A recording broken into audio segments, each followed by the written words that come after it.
Hello folks, and welcome to Behind Schedule and Over Budget. So, what is this channel about? Well, in this channel, we're going to build things. What kind of things are we going to build? Whatever's fun, really. Whatever's going to give us a nice, fulfilling project where we learn something and hopefully get something useful out of it. So why is this channel called Behind Schedule and Over Budget? Well, I haven't even introduced the first project yet, and I've already spent way too much time and money on it. So, what is our first project going to be? I think before we get into that, let's take a look at some previous projects I've built that'll help give us an idea of where we'll be going in the future. So, I'm going to take these out in chronological order and show them off to you. So what are these here? These are custom made, custom designed and built game consoles, portable game consoles. They're all 3D printed cases. They all have a Raspberry Pi for brains running RetroArch, and they have their own set of controls, and they have batteries in them for a power supply. So what they are, they're homemade devices. So personally, my background is in mechanical engineering. I know enough about computer science and electrical engineering to be a danger to myself and others. So these are the type of things I like to build. I like to take parts that are available online and cram them all together and make them into something new, something fun, something useful.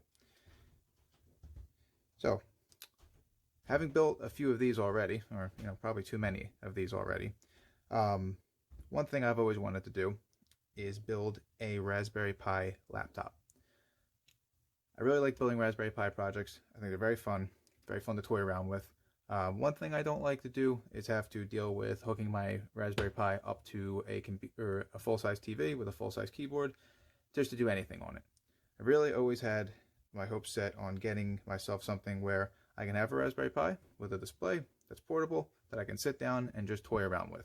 Learn a little bit about learn a little bit about Linux, learn a little bit about how Raspberry Pis work, and use it as a learning platform, an entertainment platform, and maybe even a work platform, something to be productive on. So that is going to be our first project. It's going to be taking the lessons learned from builds like these, how to incorporate a Raspberry Pi, how to incorporate displays, power supplies, human interface stuff, a keyboard instead of game controls, but similar type of stuff, and putting that all into a project that is going to be easy to use, easy to build, that's important, and hopefully affordable. So yeah, let's get these out of the way and let's dive in a little bit deeper. So there's one thing I found out recently. I've wanted to do a project like a Raspberry Pi laptop for a long time, but I've just started and stopped on it for various reasons. But after hunting around on the internet, I found out that there's already kind of a term and a group of folks who are dedicated to projects similar to this, projects called Cyberdecks. So what is a Cyberdeck? Well, the term, as far as I can understand, comes from the novel Neuromancer, which seems to have kicked off the cyberpunk genre.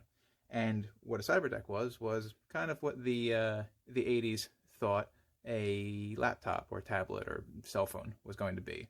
The kind of portable device that's with you all the time and is your gateway onto the web. So that term has been adopted now to describe portable Raspberry Pi computer builds, many of which, or most of which, have either a cyberpunk aesthetic or, in some cases, a kind of survivalist aesthetic, kind of post-apocalypse aesthetic. They're great builds, all of them. If you're more interested in the Cyberdeck community, you can go to Reddit, look up our Cyberdeck, and there's a lot of great examples there, a lot of great builds. So as for me personally, I'm not the biggest fan of a survivalist aesthetic or cyberpunk aesthetic. Nothing wrong with them. No complaints here. It's just not my cup of tea. So for the Cyberdeck build that we'll be doing on this channel, I think a direction I'd like to go, a direction I've seen some Cyberdeck builds go, but not many, is instead of doing something in the sci-fi realm or sci-fi realm, I think cyberpunk and post-apocalypse kind of both land in that realm. I want to do something more of an homage to the portable computers of the 1980s. See, I like product design. I like how products come together. I like the thought process that goes into how they work, how you use them, how they function. Just, you know, there's a lot of decisions that go into that, a lot of great thought, and it always fascinates me ever since I was a kid. And I would look at Palm Pilots that I couldn't afford in Best Buy because I was a strange child. So I think for our build, as a way to set it apart, make it unique and make it fun, especially because this is my channel, so we'll do what I want to do. We're going to go with an homage to 80s or portable 80s computers. I think in my original plan to set this episode up, I wanted to look up a bunch of pictures of portable computers from the 1980s, and we'll talk about them. But why look at pictures when we can bring up the actual article and take a look and handle it ourselves? So let's look at one right now. This is a TRS-80 Model 100. Got this off eBay, and it is a fascinating little machine. You can boot this right up, hop right into BASIC, and toy around with some programming. It is really fun. Sit this on your lap. There's no programs to go through, no drivers that have to be installed. I mean, like, this is as raw as it gets. And from a personal standpoint, the look of these things, I just personally love. I'm the kind of person that likes the 80s unironically. So I want a build that something that we would build to kind of emulate this look, this blocky, boxy, kind of almost audaciously boxy look. You know, these computers have a heft to them. You feel like you can set yourself down, do your taxes on these, and if it comes to it, you can beat someone to death with them if you have to. So that's the kind of feel, at least, I want to go for. I don't think we have to go for this much of a bulk if we're going to build a Cyberdeck, but at the very least, visually, we can go with a similar approach. See the battery doors falling off there. It's just something I absolutely love about things like this. So a specific computer like this, if I'm not mistaken, a computer like the TRS-80 was termed as a laptop at the time because it could sit in your lap and you can do work on it. Nowadays, obviously, the laptop has evolved into the clamshell design that we're all used to. Something like this, in a strange way, may even could potentially be considered to be an ancestor of the tablet. Feel free to argue with me about that in the comments. But yeah, this is one form factor of a computer. Frankly, I don't think we would go in this direction. I just have a personal soft spot for units like this. And if I'm not mistaken, there is a company actually looking to build a modernized version of something like this out there. So this road has already been traveled. There's no sense going back down it. What I'd rather do with a Cyberdeck build is do a celebration of the laptops of the mid to late 1980s.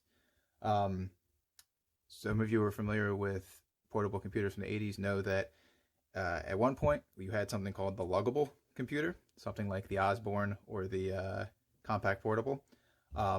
There actually is a great Cyberdeck build out there called the Revisor, spelled with 2 I's, that already does a great job of paying homage to those luggable builds. And I think there's other builds out there too. So that's an area that's kind of already been tread. And quite frankly,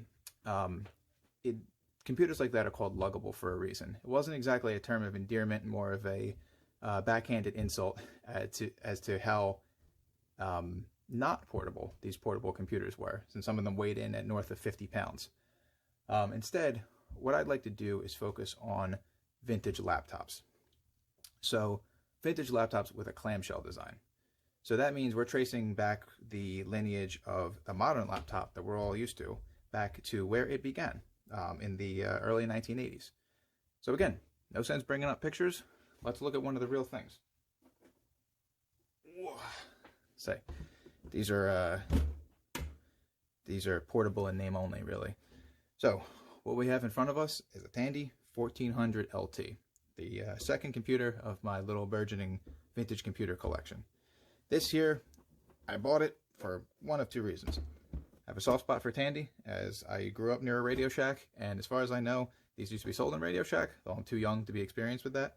And also, as far as its shape and look goes, I think this is a very good example of what went into an 80s laptop.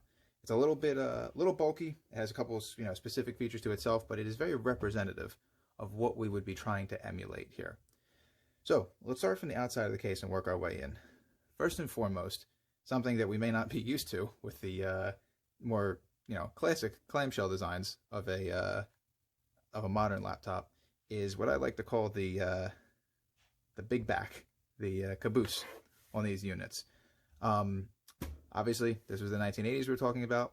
Things were bigger. Most of these laptops had to support something like a 3.5-inch floppy drive, some big old batteries, and a lot of boards.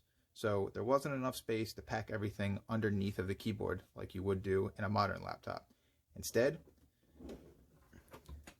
your hinge point somewhere in the middle, maybe a little closer to the back in some cases, and that left a lot of real estate in the, or a lot of volume in the back to package the actual computer. So let's pop this open and get a look. Next thing you'll notice as we go inside, and this is something that this thing, or most laptops from the 80s share, is that this has a mechanical keyboard, just like the previously shown Model 100. I think that is, a mechanical keyboard is one of the things that probably makes everyone so nostalgic for the computers of the 1980s. They're just fun to type on. There's more soul, there's more theater there. The little chiclet keys of a modern keyboard, there's nothing wrong with them. They perform their job admirably. You can be efficient on them, but they just feel like mush. Whereas keys like this feel great.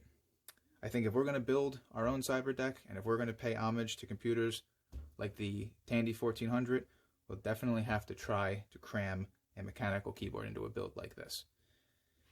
So let's look at some of the other design features that went into at least the front area of this computer that make it what it is, and that are very similar going from computer to computer from this time period. If we look at let's see if I can get this on camera.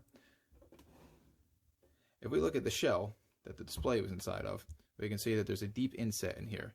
And obviously this inset is meant to accommodate the height of the mechanical keys.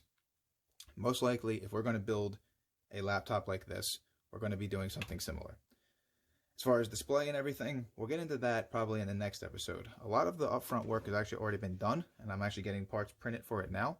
But I'd like to save a lot of the specific details about the build we will do for the next episode and just give you a general overview of the theme we're going for. The general feel of what we're building here. So again, we'll have to emulate things like a mechanical keyboard, and then we'll get into more modern stylings. We'll pick the best display available, power supply and everything, and our computer will most likely be a Raspberry Pi. I know there are other options out there, but I'm most familiar with the Raspberry Pi, as are probably a lot of people that might be taking on this build. So I definitely think that the Raspberry Pi would make this a good, easy project to pick up and get running on quickly. So yeah, other things to keep in mind, we'll definitely be designing the casework to be 3D printed. My own opinions on this is that I'd actually like to emulate this nice dirty beige and black aesthetic for my build. But if you ever decide to take this on yourself, this being 3D printable, you'll be able to do whatever colors you like and modify it and make it yours. Some other important things I like to keep in mind for a build is that I like to make them reproducible. If I'm going to be able to build it, I want you to be able to build it too. So I'll do my best to document what I'm doing and do my best to, use my experience in design to try to make the build easy. Nobody wants to have to solder 10,000 points together or solder an entire computer together. I want this to be the kind of build that you can do in a weekend. Something that you can pick up, put together, learn a few things in the process, have fun, and when all is said and done, the money you spent on this will deliver you a small computer. Something that, it's a nice talking piece, something you can pop out at the coffee shop, once you're allowed to go to a coffee shop, since this is winter of 2020 and the world's still ending. But, once you can go out to a coffee shop, you can pop that out and people will give you strange looks because no one's going to be familiar with what the hell you're doing. But yeah, that kind of sums it up. So what we're going to be building for our first project is a Cyberdeck. We'll call it a Cyberdeck. A portable Raspberry Pi laptop. And what we're going to be looking for from that build is to get a functional computer, something that's usable, something you like to use on a daily basis and get some actual use out of for the money and time you spend, while at the same time being something that celebrates this, let's say, bold look of the 1980s. So yeah, in the next episode, we'll dive right into the build. We'll go over, again, take a deeper dive into the features and points we're trying to get out of this build, take a look at some of the components that are going to go into it, and then take a deep dive into the CAD and get our heads around what exactly we're going to be building. All right, see you then.